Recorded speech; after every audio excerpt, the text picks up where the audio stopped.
विभागाच्या वतीने वैद्य संमेलनाचे आयोजन। चंद्रपूर शहरात आज वन विभागाच्या वतीने एक दिवसीय वैद्य संमेलन म्हणजेच आयुर्वेद परिषद आयोजित करण्यात आली होती।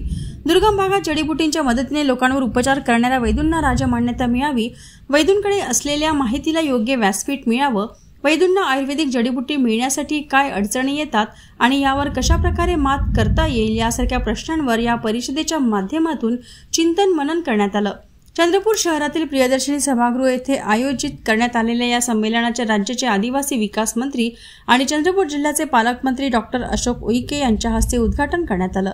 यावेळी बोलताना उईके यांनी वैद्यांना तुमच्याकडे असलेले ज्ञान अनुभव इतरांना सांगा आणि ते लिहून काढा, तरच हे ज्ञान जिवंत राहील असं आवाहन केलं।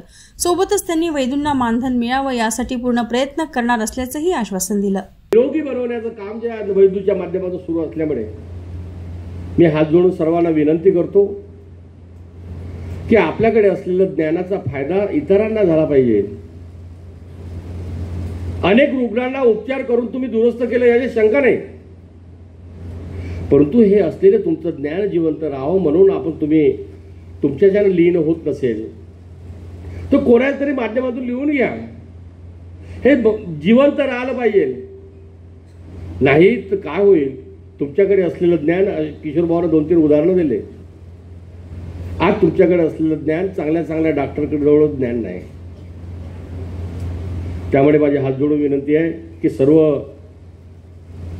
या ठिकाणी उपस्थित असलेले आणि गैरहजर असलेल्या वैद्यांना तुम्ही सांगा, आता सुरुवात करा।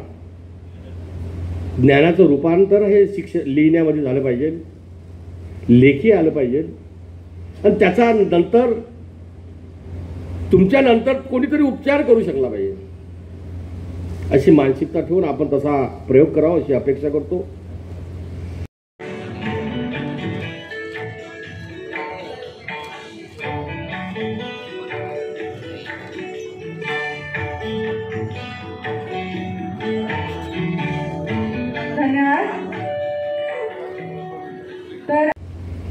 आज जो असलेला जो वैद्य आहे महाराष्ट्रातला, आपल्या जिल्ह्यातला, गडचिरोली जिल्ह्यातला वैद्य हा जिवंत राहिला पाहिजे, त्यांचा सन्मान झाला पाहिजे, त्यांचा आदर झाला पाहिजे। जोपर्यंत त्यांना आपण मानधनाच्या रूपामध्ये त्यांचा सन्मान करणार नाही, मानधन देणार नाही, तोपर्यंत हा वैद्य जिवंत राहणार नाही सर। त्यामुळे मी मनापासून किशोर भाऊ जबाबदारीने सांगतो, येणाऱ्या काळामध्ये ग्रामवैद्य जे आहे, जंगलामध्ये जो आमचा वैद्य राहतो, उपज जमा करतो, त्या वैद्यांना कुठल्याही परिस्थितीमध्ये भविष्यामध्ये मानधन मिळवण्यासाठी प्रामाणिकपणे प्रयत्न करेल अशा प्रकारचा तुम्हाला शब्द देतो। सरकार म्हणून बोलतो, माननीय मुख्यमंत्री महोदयांना सांगेल,